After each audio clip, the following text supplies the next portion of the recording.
Oke, kalau ditanya paling rentan tergantung lagi Mbak. Si pekerja ini kerja di mana? Yang spesialis okupasi itu sebenarnya nanganin kasus-kasus apa sih dok? Banyak petugas, bukan petugas sih, pekerja-pekerja di sektor pekerjaan tertentu yang terkena stres kerja. Di kalangan aku, di teman-teman aku tuh banyak tuh dok kasus-kasus yang kayak gitu.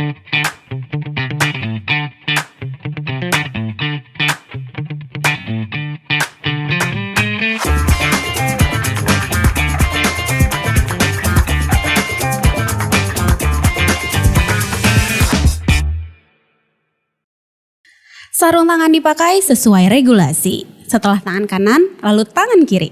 Di balik setiap pelayanan penuh dedikasi, ada petugas yang butuh keselamatan diri.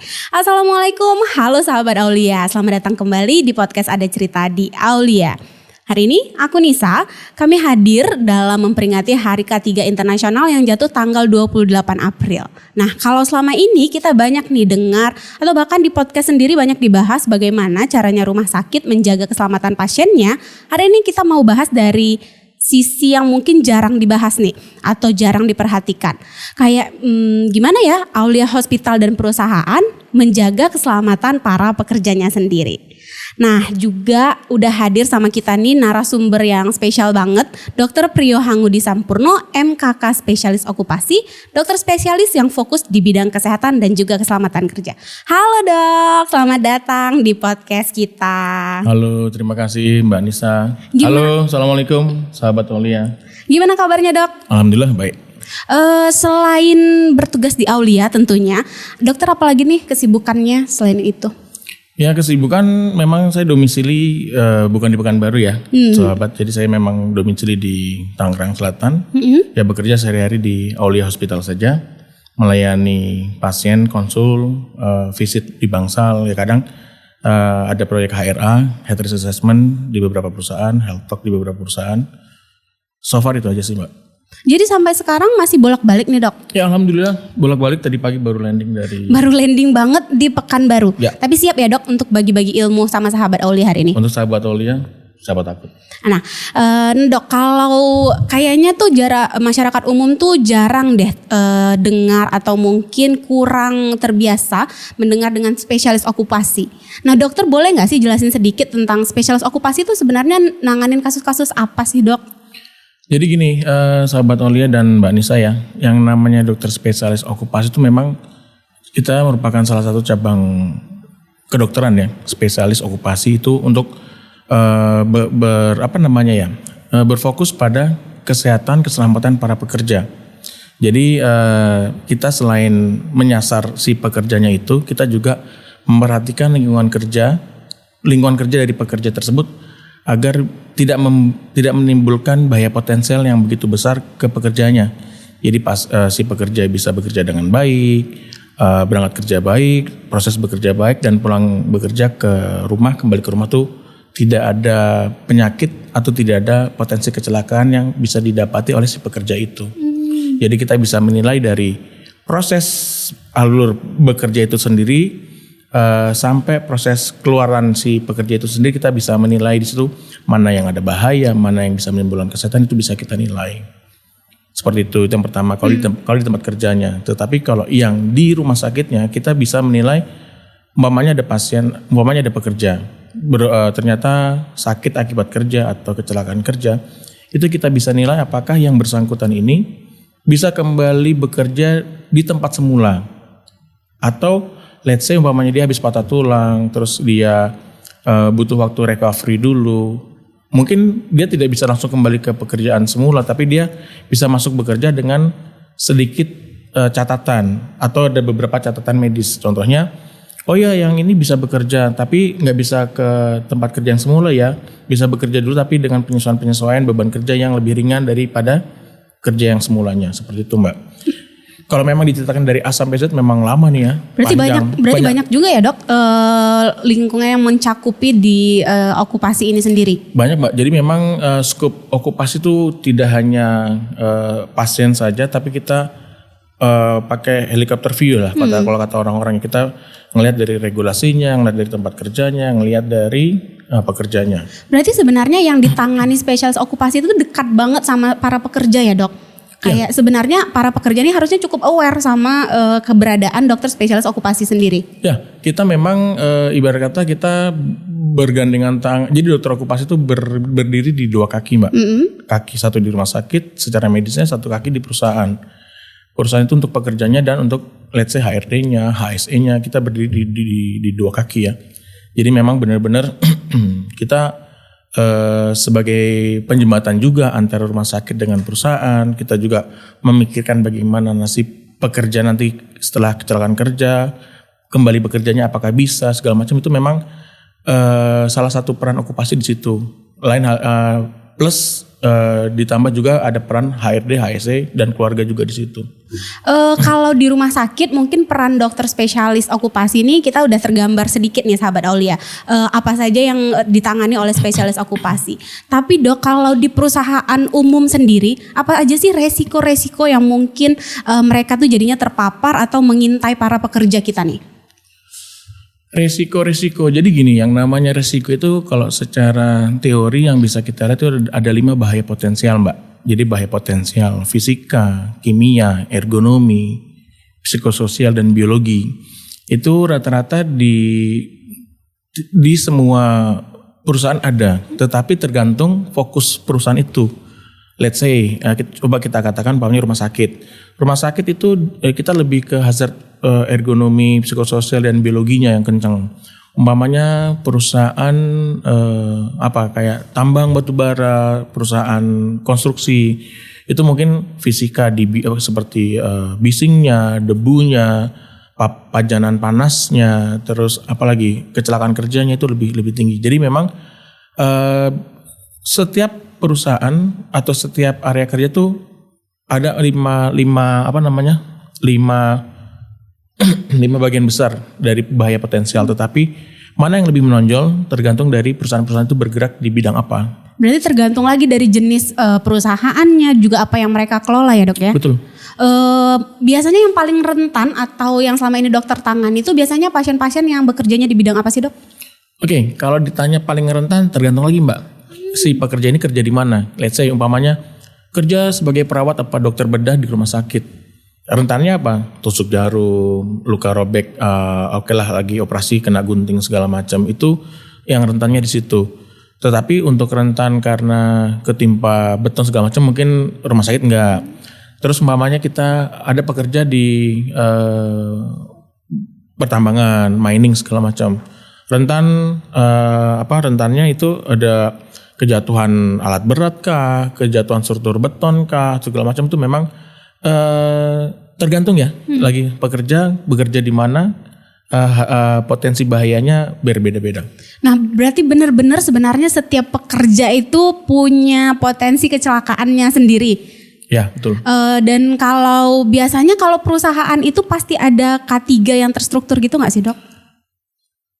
Secara ideal, kita bicara ideal dan regulasi, semua perusahaan itu harus ada K3 yang terstruktur. Kita bicara ideal ya. Tetapi mungkin ada beberapa perusahaan informal, perusahaan UMKM yang mungkin ada keterbatasan dalam pengurusan K3-nya, struktur K3-nya atau mungkin ketidaktahuan akan K3 itu ya masih banyak sih Mbak di Indonesia.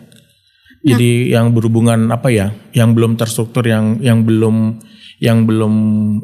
running well tuh banyak sih, masih ada juga. Nah, karena banyak sektor berarti tadi ya Dok, sebenarnya belum cukup fokus di K3 yang terstruktur. Biasanya Dok kayak sektor-sektor apa dan juga resiko apa sih yang paling sering mereka abaikan gitu atau yang terabaikan? Kalau terabaikan ya, oke kita contoh lagi Mbak nih, kita bicara contoh aja. Kalau rumah sakit biasanya kayak perawat UGD atau perawat lah. Biasanya mereka tuh semangat untuk ngangkat pasien dari berangkar, kita angkat semangat. Nah itu ada beberapa, saya tidak bilang semua ya, mungkin ada beberapa yang pelatihan ergonominya belum dijalankan. Benar. Cara ngangkat pasien yang salah segala macam. Oke, sekali 2 kali itu mungkin nggak apa-apa, tapi kalau sudah terus-terusan seperti itu, yang dikhawatirkan dia ada gangguan muskuloskeletal. Yang paling sering LBP, low back pain. Low back pain juga bisa 2 nih, apakah ototnya saja atau sudah terjadi HNP, hernia nucleus pulposus. Itu tergantung. Tapi yang pasti ergonomi kalau dari perawat. Kalau umpamanya kita manufaktur di conveyor belt, cara ngangkat barang repetitif berulang-ulang dengan beban berat seperti itu, ya rata-rata ergonomi juga sih Mbak.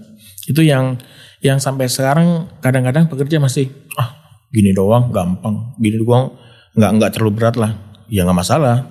Itu kalau sekali 2 kali. Tetapi kalau ternyata sering terus repetitif berulang-ulang, takutnya dikhawatirkan akan kejadian cedera. Dan itu masih sering diabaikan banget ya dok? Masih sering diabaikan dan masih banyak pasiennya juga.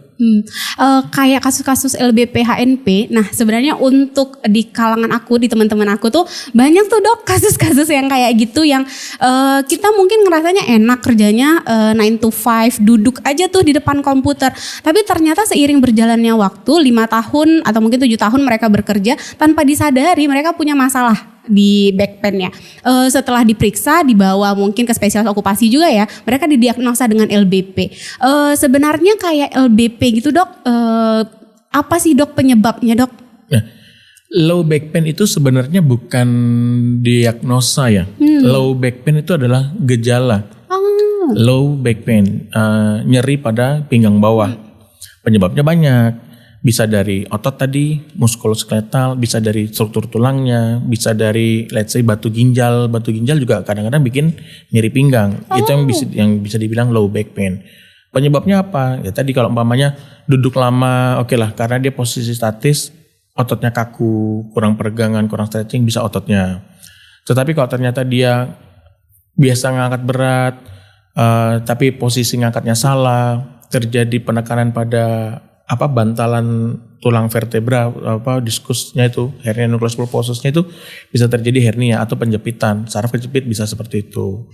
Terus kalau tadi yang batu ginjalnya di ureternya berjalan, itu bisa menyebabkan sakit pinggang juga. Keadaan LBP itu aku banyak temuin sama rekan-rekan kerja aku yang mungkin kerjanya sifatnya kantoran, lebih di bagian office. Tapi kalau kita lihat sendiri di bagian pelayanan nih dok, enggak sedikit kasus-kasus seperti tertusuk jarum atau mungkin paparan-paparan infeksi. Nah, sebenarnya seberapa serius sih dok kasus-kasus kayak gitu di lapangan?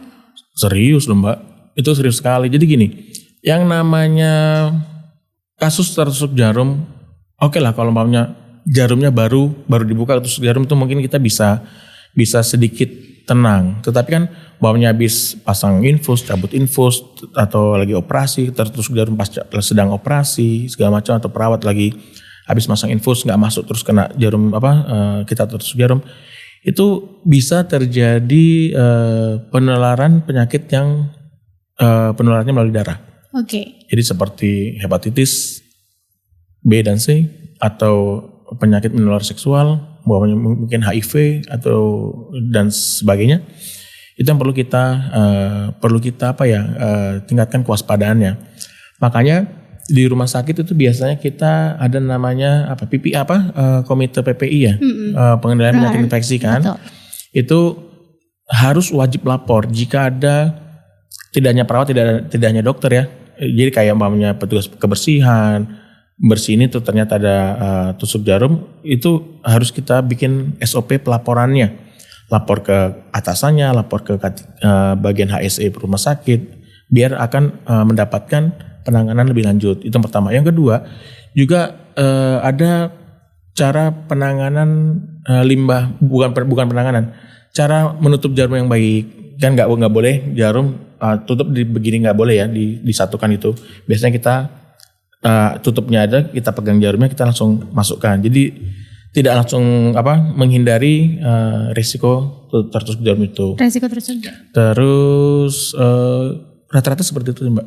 Nah, kalau ngelihat tadi kan dok, kita ngelihat bahwasanya mungkin di rumah sakit sendiri tuh ada tuh kasus-kasus paparan infeksi dan juga tertusuk jarum. Itu kelihatan nyata gitu ya dok. Tapi kalau tentang kesehatan mental dok, kesehatan mental itu juga bagian dalam K3 gak sih dok? Karena mungkin nih sedikit, aku kan psikolog jadi agak lebih concern di bidang situ. Apakah K3 juga meliputi dengan kesehatan mental? Ya, K3 bisa kan, memang kalau bila dari K3 itu adalah kepanjangan dari keselamatan dan kesehatan kerja. Dimana ya baik lagi kita melihat dari 5 pilar tadi Mbak. kalau memang itu kesehatan mental lari ke stres psikososial. Stres psikososial tuh kita bisa merupakan salah satu bidang ya, maksudnya memang salah satu concern kita. Karena memang banyak pekerja-pekerja di sektor pekerjaan tertentu yang terkena stres kerja. Stres kerja secara psikososial. Contoh, umpamanya marketing lah atau ya marketing. Dia dikejar target harus bisa dapat revenue sekian, pelanggan sekian. Ternyata itu membuat secara nggak sadar dia akan menekan, aduh gimana ya caranya ya biar dapat pasar segini banyak, revenue segini banyak, itu juga stres. Yang kedua, kita anggap waktu musim COVID, dokter dan perawat itu stres psikososialnya sangat tinggi. Yang pertama dia pasti stres, wah pulang kerja gue ketularan nggak, balik ke rumah umpamanya gue ketularan nggak ketahuan, sampai rumah nyebarin ke keluarga. Terus udah timbul burnout di mana-mana pada saat COVID, itu stres psikososial. Nah, stres psikososial itu sebenarnya bisa kita mitigasi atau bisa kita screening namanya ya, dengan beberapa tools tools psikososial yang mungkin Mbak Nisa juga tahu ya secara psikolog gitu loh. Jadi ada let's say ya SRQ lah, NBJSQ atau SDS itu bisa kita gunakan. Dan kita juga tahu ini stresnya kenapa? Apakah stresnya memang pekerjaan di kantornya ataukah stresnya memang dari rumah, gitu mudah-mudahan bisa kita screening ya. Ini dari mana, terus berat, sedang, ringan, penyebabnya apa tuh bisa kita lihat dari screening tersebut. Wah, kalau ngelihat tadi berarti benar-benar kompleks dan dari berbagai sisi ya Pak Dok ya, kita ngelihatnya bisa dari beban kerjanya, bisa juga itu kan masalah-masalah psikososialnya, juga bisa jadi bagaimana rutinitas mereka kayak ngangkat beban, atau bahkan mungkin di beberapa sektor pekerjaan ya risikonya pun berbeda lagi. Oke, jadi tadi tuh berarti benar-benar K3 dan juga spesialis okupasi itu meliputi banyak banget hal ya Dok ya. Dia bicara tentang kesehatan mentalnya, dia juga misalnya bicara tentang beban kerjanya mereka, juga kebiasaan-kebiasaan ketika mereka bekerja. Apakah mereka biasanya itu duduk atau ngangkat-ngangkat barang yang cukup berat, atau bahkan untuk kita di rumah sakit sendiri terbiasa misalnya resiko-risiko seperti itu tertusuk jarum atau kemungkinan infeksi. Nah tapi Dok, kalau praktik dokter okupasi sendiri, biasanya kondisi kesehatan pekerja yang mungkin termasuk tenaga kesehatan ya Dok, karena kalau saat ini kan kita settingnya lagi kerjanya di rumah sakit, yang harusnya tuh dipantau supaya tetap aman dan layak bekerja itu gimana Dok?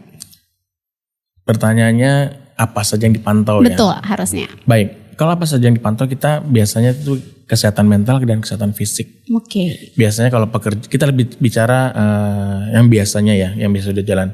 Tidak hanya di rumah sakit, di perusahaan yang lain atau pabrik-pabrik yang lain itu, dan sudah diwajibkan oleh peraturan pemerintah itu medical check up, Mbak. Medical check up annual. Kalau memang dia tidak ada kondisi pekerjaan yang khusus, biasanya setahun tiap tahun di MCU. Nah di MCU itu nanti kan biasanya kita bisa lihat pemeriksaan fisik tuh head to toe dari atas sampai ujung kaki. Terus kita bisa screening kesehatan mentalnya, kita bisa screening secara psikososialnya dengan alat-alat tool screeningnya. Terus dari umpamanya ada pajanan bising atau debu bisa kita lihat dari audiometrinya atau dari spirometrinya, bisa kita lihat umpamanya dari apakah ada sindrom metabolik atau gangguan darahnya, bisa kita dari hasil lab darahnya, itu bisa kita lihat semua. Biasanya di atas umur 35 tuh bisa kita screening dengan EKG, rekam jantung atau treadmill, itu bisa lebih deep lagi. Dan kadang-kadang ada beberapa perusahaan yang ketat nih, tajam tensi harus bagus, tidak boleh obesitas, jangan ditiru saya ya, ini saya obesitas sahabat Tolia. Terus ada juga yang mata minus dikit aja tuh nggak boleh. Terus tensi tinggi dikit nggak boleh, obesitas dikit nggak boleh masuk, itu biasanya pada oil and gas. Tapi memang kalau pertanyaannya apa saja bentuk kondisi kesehatan yang bisa dipantau, betul, itu dong, kesehatan fisik, kesehatan mental dengan MCU annual tahunan. Tapi ada beberapa perusahaan yang menitik beratkan atau mewajibkan ada tamu atau tenaga ahli yang mau masuk ke perusahaan tersebut harus di screening atau di medical check up atau di daily check up tiap mau masuk, ada juga seperti Tiap itu. mau masuk ya dok ya? Ya. Berarti tergantung kebutuhan perusahaannya lagi. Tergantung kebutuhan perusahaan, tergantung seberapa besar pajanan potensi bahaya yang ada Betul, di potensi perusahaan bahaya. tersebut. Jadi memang yang tadi saya bilang, kalau memang lokasi pengeboran, lokasi rig oil and gas itu benar-benar ketat. Itu biasanya sebelum masuk, baik pekerja tetap, tamu, tenaga ahli yang mau masuk ke lokasi biasanya diminta hasil MCU. Tergantung nih apakah MCU 1 bulan masih berlaku apa enggak. Hasil MCU 3 bulan yang lalu masih berlaku atau enggak. Kadang-kadang enggak berlaku tuh. Dilihat masih sebulan, oke lah bisa masuk segala macam. Tapi kalau memang ada juga yang namanya daily check up. Oke. Jadi setiap pekerja shift yang mau masuk ke rig itu pasti kita daily check up. Biasanya sih kayak suhu, tensi, nadi, terus keseimbangan kita lakukan Romberg test ya. Itu biasanya daily check up. Kenapa kita menuntut pekerja ini benar-benar fit masuk ke rig, masuk ke lokasi kerja? Karena jika itu tidak bisa ditolerir ada kesalahan. Kalau bisa benar-benar zero error, nggak boleh ada kesalahan sama sekali. Karena kalau ada kesalahan atau pingsan di tempat kerja, fatality di tempat kerja, itu juga akan mengganggu proses produksi dan bahaya kepada si pekerjanya Benar sendiri. banget. Apalagi kalau memang pekerjaannya itu bukan hanya membahayakan diri sendiri tapi juga membahayakan orang lain ya dok. Ya, Kayak misalnya ketika kita kerjanya juga mungkin di rumah sakit, kalau misalnya nakesnya atau perawatnya lagi ada nih masalah K3-nya, itu kan pasti akan mempengaruhi cara pelayanan mereka. Tapi dok, kalau idealnya nih dari sisi kesehatan kerja, kalau udah terjadi paparan resiko seperti infeksi, cedera atau mungkin kelelahan kerja itu harusnya langkah penanganannya seperti apa sih dok? Jadi gini Mbak, beberapa pekerja itu dia udah ngerasa kecapean, udah ngerasa stres, tapi dia tetap masuk kerja tuh rata-rata. Kenapa? Yang pertama, dia nggak mau absensinya nilainya jelek. Jelek, benar. Dia nggak mau, soalnya kalau absensi nilai jelek kan masuk ke KPI ya, beberapa perusahaan seperti itu ya. Dia merasa sanggup lah untuk kerja. Oh, saya sanggup nih masuk kerja, walaupun secara psikis, secara fisik dia nggak fit banget lah. Nah itu bagaimana ya? Itu memang kita susah-susah gampang susah. Itu kita harus bisa yang bersangkutan tuh mengakui dulu bahwa yang dirinya nggak fit nih. Baik, aduh kok gue stres ya, gue agak panas nih segala macam, itu nanti kita akan periksakan dulu. Bisa periksa ke dokter dulu atau kita pokoknya cek kesehatan lah.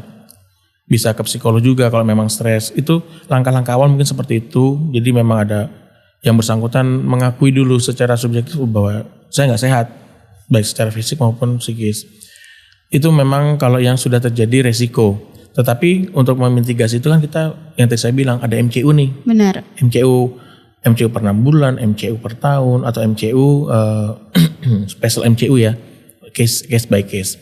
Tetapi kalau memang MCU-nya didapati normal, kerja nggak ada masalah. Tetapi kalau memang ada risiko cedera, infeksi segala macam, itu tadi memang kita sebagai atasan untuk mengawasi satu-satu memang agak susah ya. Betul, pasti. Tetapi memang yang tadi saya bilang diharapkan bantuan dan laporan secara aktif dari para pekerjanya itu sendiri.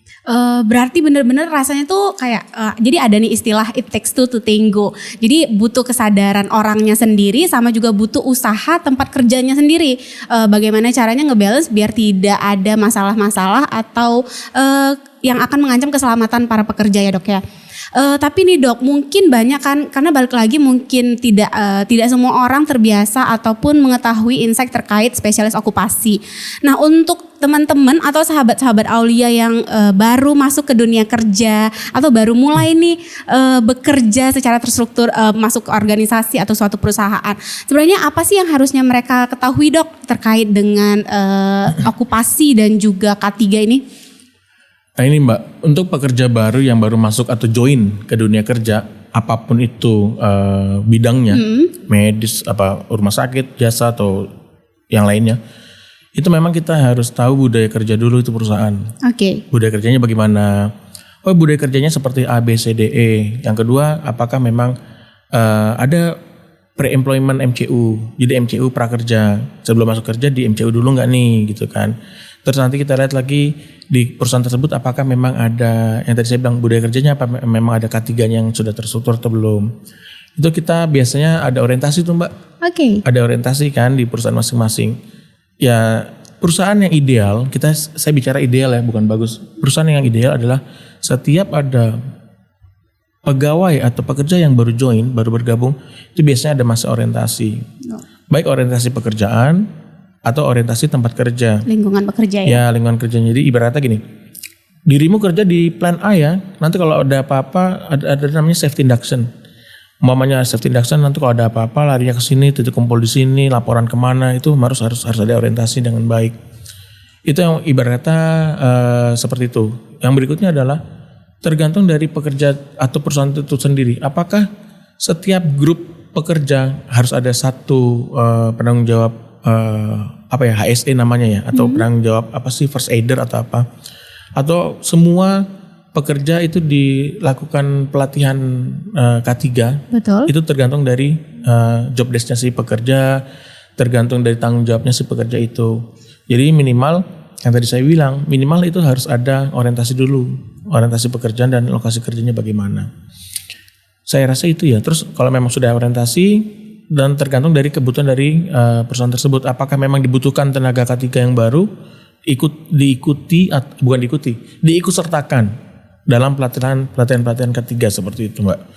Jadi ya goalsnya apa tergantung dari kebutuhan. Oke dok, itu kan kayak berarti usaha ya, gimana kalau misalnya kita baru masuk ke tempat kerja, kita ikuti orientasi tapi bukan hanya orientasi terkait beban pekerjaannya saja, tupoksi saja, tapi juga terkait bagaimana lingkungan bekerjanya, seperti di mana tangga darurat atau ketika terjadi kebakaran tuh bagaimana. Tapi kalau dari pekerjanya atau dari diri pekerjanya sendiri, apa sih yang harus mereka lakukan dok biar lebih meningkatkan keselamatan kerjanya? Ini mohon maaf ya Mbak Nisa ya dan sahabat Olia, jadi memang orang itu biasanya akan ikut benar jika nyemplung di kolam yang benar. Benar banget. Ngerti ya Mbak ya? Jadi ibaratnya gini, orang yang tadinya udah benar, ternyata lingkungan kerjanya nggak benar, akan ke bawah arus jadi nggak benar. Betul. Orang yang nggak benar, masuk ke lingkungan kerja yang benar, dia akan menjadi yang benar. Kasarnya gini, bagaimana cara biar pekerja itu bisa meningkatkan keselamatan dirinya dan keselamatan pekerjanya? Dia secara individu, secara subjektif dia harus bisa punya keinginan untuk baik, obey the rules, patuhi peraturan, baik peraturan ke HRD-an, peraturan keselamatan kerja yang diterapkan di lingkungan kerja tersebut. Itu memang harus dibentuk dari diri sendiri Mbak. Kalau memang tanya dok, dari diri kita gimana? Kita harus punya awareness untuk pengen kerja, datang kerja selamat, bekerja selamat, pulang kerja selamat, produktivitas meningkat, keluarga menanti di rumah. Jadi benar-benar harus dari diri si pekerja itu sendiri punya awareness ya untuk keselamatan kerja yang tinggi juga. Nah, itu rasanya setiap pribadi, setiap pekerjanya harus punya integritas untuk menjaga dirinya sendiri. Kalau memang misalnya apalagi mungkin kalau perusahaan-perusahaan yang sudah menetapkan standar K3 yang baik, ya dianya pun harus mengikuti bagaimana standar K3 itu. Ataupun ya bagaimana caranya kalau mungkin tempat bekerja mereka kayak kita bahas tadi kan dok, nggak semua tuh tempat kerja menyediakan K3 yang baik. Tetapi misalnya merekanya yang jadi lebih mawas diri. Mereka tahu kekurangan mereka di mana, mereka harus penuhi apa, jadi lebih gitu ya dok. Nah dok, kalau kita sendiri mungkin jarang ya kita bisa bertanya jauh, kita bertanya banyak nih sama dokter spesialis okupasi. Tapi kalau dari kacamata dokter sendiri, apa sih pesan atau mungkin harapannya environment K3 di rumah sakit atau bahkan mungkin K3 di perusahaan secara keseluruhan ya dok? Harapan dokter tuh apa sih? Oke Mbak, bukan harapan saya ya, harapan dokter okupasi seluruh Indonesia nih kayaknya nih. Mohon maaf saya mewakili teman-teman yang lain. Kalau bisa K3 itu baik dari perusahaan, berbagai jenis perusahaan, baik medis, non medis, pertambangan dan teman-teman. Kalau bisa peraturan pemerintah mengenai K3 itu diterapkan dengan baik. Ya, dari pucuk pimpinan sampai bawahan menerapkan peraturan K3 dengan baik sampai ke pekerja, serikat pekerja, dia juga ayo sama-sama melaksanakan peraturan yang ada. Kan otomatis pemerintah memberikan peraturan K3. Mungkin bisa sedikit tailor made tergantung dari kondisi lapangan si perusahaan tersebut masing-masing. Benar. Bisa kita terapkan plek ketiplek lah kasarannya, letter luck kita itu, tapi kan tergantung kondisi lapangan, bisa dimodifikasi sesuai dengan kondisi lapangan. Tetapi memang yang namanya peraturan K3 itu tidak bisa hanya pimpinan yang menekan, tapi yang bawahnya tidak menerapkan, tidak mengerjakan. Atau kalau mamanya, tapi setidaknya dari pimpinan sampai pimpinan menengah, pimpinan bawah sampai masyarakat pekerja itu sama-sama punya integritas, tadi yang Mbak Nisa bilang, integritas, kemauan yang kuat untuk memajukan dan menjaga kesehatan para pekerjanya, menjaga kesehatan si perusahaannya tersebut, sehingga memberikan memberikan hasil yang baik, tidak hanya bagi pekerja dan keluarga, tapi bisa untuk kontinuitas si perusahaan tersebut biar langgeng lah kasarnya. Betul. Terus biasanya perusahaan juga akan memberikan reward nih bagi pekerja-pekerja yang sudah menjalankan prinsip K3 dengan baik, itu akan memberikan reward. Itu mungkin bisa diterapkan seperti itu, Mbak. Mungkin punishment-nya secara 4 mata, umpamanya ada kesalahan dipanggil lah 4 mata. Jadi tidak di forum, tapi giliran dia baik, bagus announce, diumumkan secara umum. Jadi si pekerja juga merasa berlomba-lomba untuk memberikan integritas yang baik untuk K3 tersebut. Betul. Nah Dok, kalau dari tadi kita udah bicara banyak banget terkait dengan K3 dan juga spesialis okupasi. Dan jarang banget Dok sebenarnya kalau aku sendiri mungkin dengar seminar atau mungkin podcast-podcast ringan kayak gini yang narasumbernya itu adalah dokter spesialis okupasi. Nah mumpung kita lagi di sini Dok, di podcast ini ada nggak yang mau disampaikan sama mungkin sahabat Aulia dan juga halayak ramai terkait dari dokter spesialis okupasi dan juga terkait K3? Baik. Closing nih Mbak ya? Boleh. Okay. Boleh nih Dok. Jadi gini sahabat Aulia, kita sebagai bekerja ya, sebagai manusia pasti ingin bekerja. Bekerjalah sesuai dengan kemampuan kalian, bekerjalah sesuai dengan peraturan yang ada. Tapi kalau bisa dan selayaknya kalian jaga diri kalian sendiri.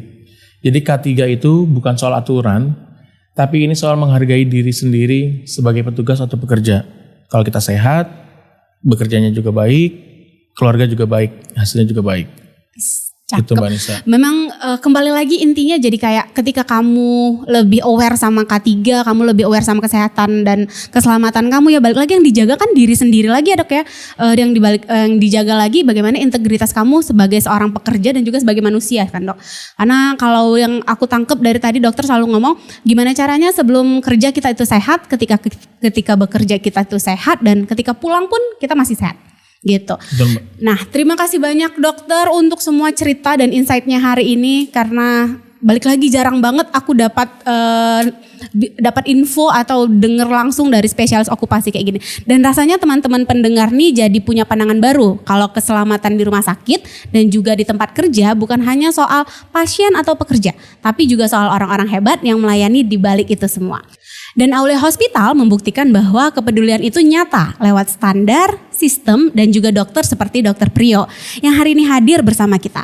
Nah sebelum itu kita tutup, nih Dok, karena tadi dibukanya pakai pantun, izin saya tutupnya pakai pantun juga ya Dok. Perlu cakep gak? Karena kita berada di bumi Melayu, sambungnya pakai suai Dok. Oh suai. Boleh pakai suai ya.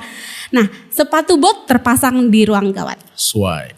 Petugas siaga dari pagi hingga malam. Suai. Keselamatan bukan sekadar kewajiban lewat, suai, tapi bentuk cinta dalam setiap langkah pelayanan.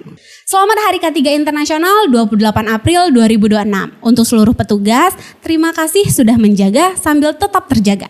Saya Hairunisa Wahda, Magister Psikologi Psikolog. Sampai jumpa di episode Ada Cerita di Aulia berikutnya. Wassalamualaikum warahmatullahi wabarakatuh. Waalaikumsalam warahmatullahi wabarakatuh.